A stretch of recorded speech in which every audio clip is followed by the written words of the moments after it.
Bonjour à tous et bienvenue pour ce nouveau test. Aujourd'hui, on va parler d'un casque pour le coup Bluetooth qui est pour environ 60 € avec réduction de bruit. C'est la marque Super EQ, donc EQ comme égaliseur, equalizer. Super EQ qui est en fait une filiale un peu plus haut de gamme de ce que j'ai compris que One Audio. One Audio, j'en avais pas testé, j'avais essayé, mais si le produit vous intéresse ou si en tout cas vous voulez savoir ce que vaut One Audio, je vous invite à aller regarder Rudy de chez Avimobile qui lui a pu en tester un. Ce petit Super EQ donc vendu 60 €, vous avez le lien dans la description. Si ça vous intéresse, n'hésitez pas à passer. Ça me fait une petite commission et ça fait toujours plaisir. On voit ça tout de suite, voir ce qu'il donne.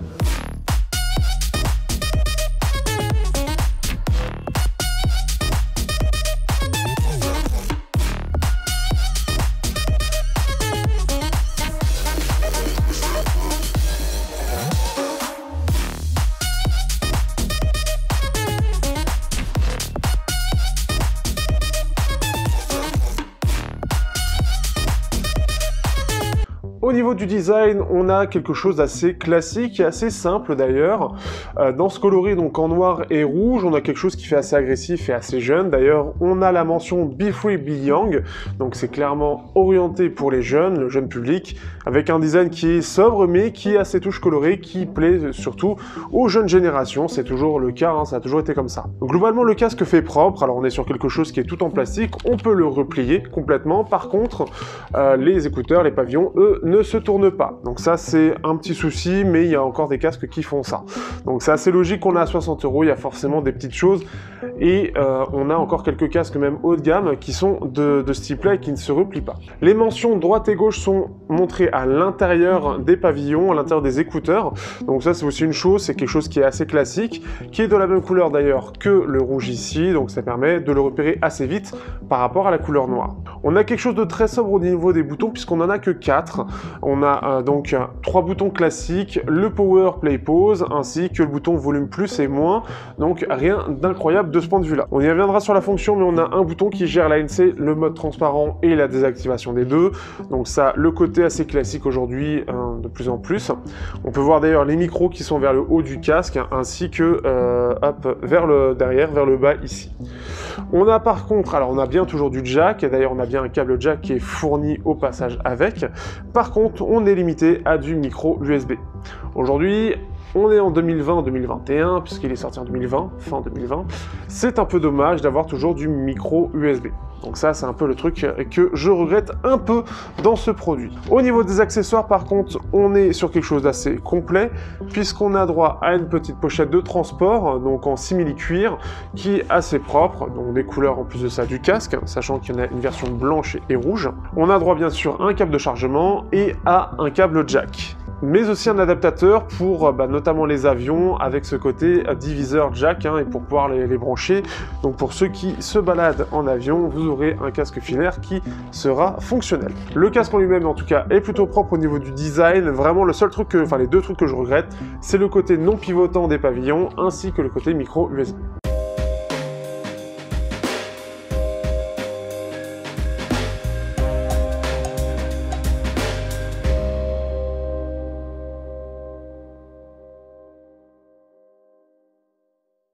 Du côté des fonctions et de l'autonomie, alors tout d'abord au niveau des fonctions, donc comme je l'ai dit, c'est un casque qui est en réduction de bruit active, donc aujourd'hui c'est assez normal, et qui aussi, au niveau des fonctions, on se retrouve avec du Bluetooth 5.0, rien de spécial. Au niveau des codecs, rien de spécial non plus, on est sur du basique SBC. On a droit aussi à donc de la réduction de bruit active, donc réduction de bruit active qui, elle, est correcte. Vous le verrez, je vais essayer d'y penser, je l'ai mesuré, j'ai fait un test pour le coup d'isolation, donc le premier de 2021 et ça devrait être normalisé par la suite. Et ce qui fait que donc ce casque, en termes de réduction de bruit active est plutôt correct, on n'est pas sur quelque chose d'incroyable, on est sur quelque chose qui globalement fait plutôt bien le taf.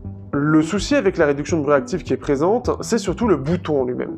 Bouton qui nous est expliqué dans le manuel d'utilisation, mais qui dans les faits est complètement un peu mal fait, complètement mal fait, tout simplement, allons droit au but. Ça nous est d'ailleurs expliqué la façon d'utiliser, et si vous arrivez à comprendre, alors, en plus, selon si c'est branché ou non, c'est connecté ou non, c'est différent, mais je vous invite à regarder ça, 3 secondes.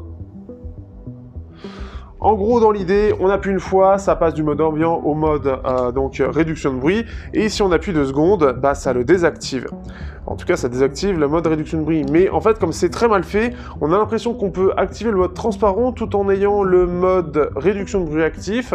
Et en plus de ça, parfois, ça occasionne un bug qui fait que on a une espèce de, comme s'il y avait une inversion de phase. Enfin, je saurais pas dire exactement, mais comme si en gros l'écouteur de gauche était actif dans les basses et on entend que ça vibre. Donc, bah, ce qui fait que le son, lui, bah, il se trouve beaucoup plus basseux d'un côté. Et bah, en fait, il faut carrément que je le rallume, que je me repasse en mode réduction de bruit active pour que ça fonctionne. Le problème, c'est que le temps d'y passer, bah, ça prend un peu de temps.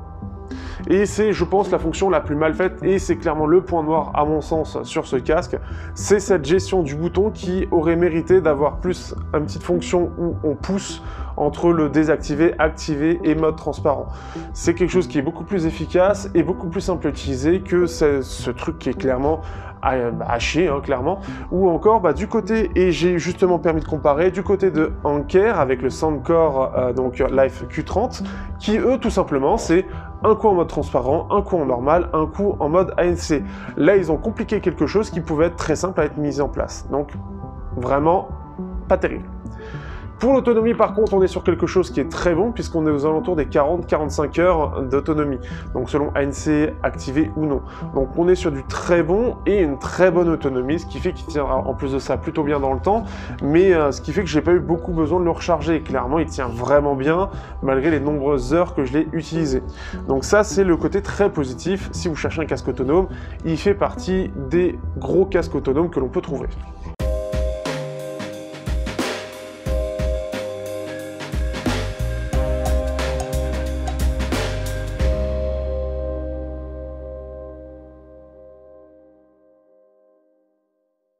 Au niveau de la qualité sonore, et vous le savez, c'est quelque chose qui m'intéresse énormément, on a quelque chose qui est particulier. Donc on est sur des drivers de 40 mm, quelque chose de classique aujourd'hui, rien d'incroyable.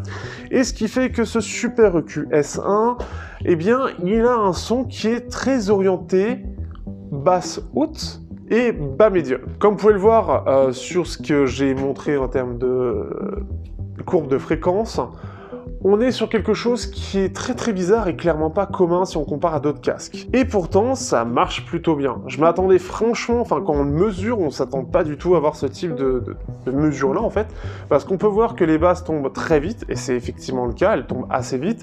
Pour autant, elles restent assez rondes. On a justement quelque chose qui reste agréable à l'écoute et qui va quand même assez bas. C'est pas aussi coupé que ce que la mesure nous donne l'impression de dire. Ensuite, on va avoir des bas médiums qui, eux, sont très gonflés, qui sont très présents, ce qui fait que ça va donner des voix assez chaudes, mais moins que la réalité. Par contre, le souci, c'est qu'on a quelque chose qui peut être un petit peu étrange dans l'ensemble, parce qu'on a vraiment un côté chaud, basseux, mais pas trop. C'est très bizarre. On a des aigus qui sont plutôt jolis, des médiums qui sont globalement assez jolis, et dans l'ensemble, même par rapport à la courbe de fréquence, on a quelque chose qui est globalement assez réussi. Beaucoup plus que ce que l'on pourrait croire. Ce qui fait que je les trouve quand même assez polyvalents, mais on est quand même sur une signature qui ressemble un peu à une signature en V, donc des basses un peu gonflées, des aigus qui ressortent un petit peu, sans trop en faire, et ça reste assez léger. On est plus sur un côté équilibré, mais avec ce côté très bizarre où on a ce... Normalement, c'est vraiment les basses qui sont gonflées, et là, on a les hauts des basses et les bas médiums qui sont très mis en avant, et c'est clairement pas du tout commun. Ce qui fait qu'après, vous pouvez voir, mais globalement, si vous cherchez un casque à 60 € qui soit solide sur le côté sonore, clairement, celui-là, en tout cas, vous aimerez beaucoup ça. Pour ceux qui aiment bien les basses qui sont bien vibrantes, qui sont bien profondes, un peu à la Sony, ou ce que propose Anker pour ceux qui connaissent, j'en parlerai dans un autre test, eh bien, clairement, ce sera plus quelque chose qu'il faudra passer à côté, parce que on est plus sur des basses qui sont un peu plus, entre guillemets, creuses, qui vont être plus sur le côté énergique que sur le côté vibrant. C'est d'ailleurs quelque chose qui est encore une fois pas commun, surtout sur cet ordre de prix, puisque en général, on est plus sur quelque chose, sur une basse tout simplement gonflée, avec quelque chose qui soit très vibrant. Ce qui fait que j'ai pu comparer au Anker Soundcore Q-Life 30, et ce qui fait qu'on se retrouve avec quelque chose qui est clairement bien meilleur du côté des Anker. J'en parlerai plus lors du test qui sortira ces prochains jours ou prochaines semaines. J'ai beaucoup de travail, donc ça prendra forcément un peu de temps. Néanmoins, face à ce Soundcore, on a quelque chose qui reste quand même un peu moins bon, mais surtout une signature qui est très différente. On est sur quelque chose, un rendu qui est assez particulier. Alors comme je l'ai dit, avec ces basses qui tombent beaucoup plus vite, ce qui fait qu'on a une basse énergique mais qui vibre pas beaucoup, qui a pas beaucoup de présence entre guillemets dans ces très basses fréquences.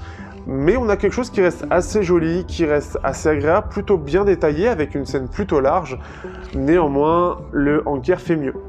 Si je compare à un autre casque que j'avais testé il y a maintenant pas mal de temps, les S-Rhythm NC75. C'est un casque que je trouvais vraiment très sympathique et qui aujourd'hui se trouve pour vraiment pas cher. Et en comparaison, clairement, le Super EQ fait mieux. On a une signature en V du côté du NC75, mais on sent que le driver n'est clairement pas vraiment au top. On a quelque chose qui est assez mou, qui a du mal à être énergique, qui a du mal à avoir beaucoup de présence et beaucoup de détails.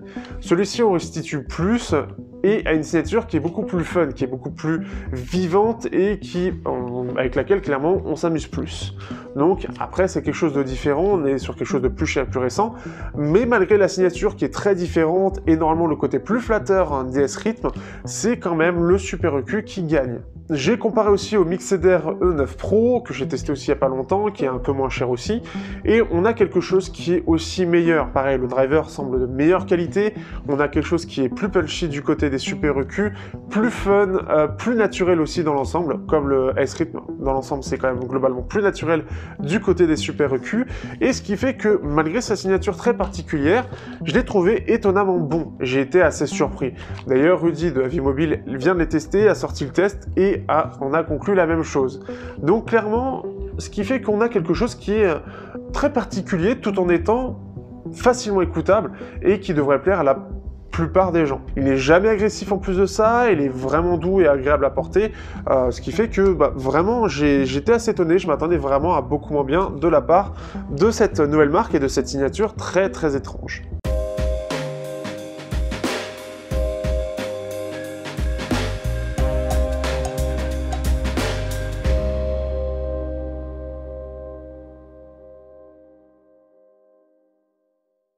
Alors, que penser donc de ces Super EQ S1, qui est, de ce que j'ai compris, le premier casque de la marque, avec un côté un peu premium, donc aux alentours des 60 €?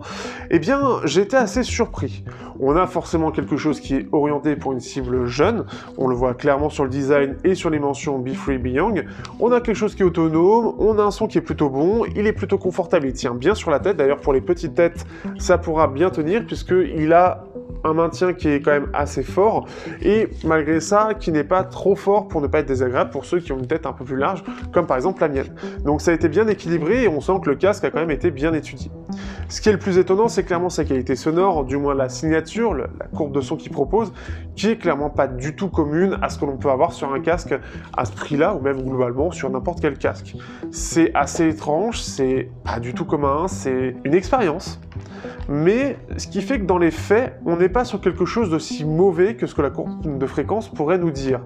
On a quelque chose qui est agréable, qui est doux et qui reste quand même relativement basseux. On a des concurrents qui restent quand même assez bons, et justement son principal concurrent étant Anker, je me le suis procuré et ça me permet de comparer. Celui-là reste bon, mais ses principaux défauts font qu'il reste un peu moins intéressant. Alors il est aussi un peu moins cher. Mais on est sur quelque chose qui est, pour le coup, alors on peut le replier mais on peut pas les tourner, donc chacun son choix, mais c'est pas un gros défaut. Par contre, le côté micro USB en 2020, ça passe un peu moins, et on a quand même un son qui reste un peu moins bon que ce que propose Anker.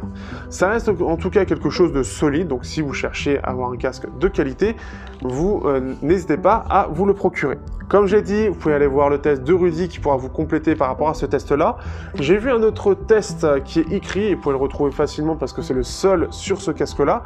Il est vraiment lancé depuis peu, et ce qui fait que, pareil, pour cette personne-là qui a eu d'autres casques, il l'a trouvé vraiment très sympathique à écouter. Il a trouvé que le son était riche, qui était vraiment de bonne qualité, le driver avait vraiment globalement quelque chose de sympa à donner, et bon, je le rejoins surtout.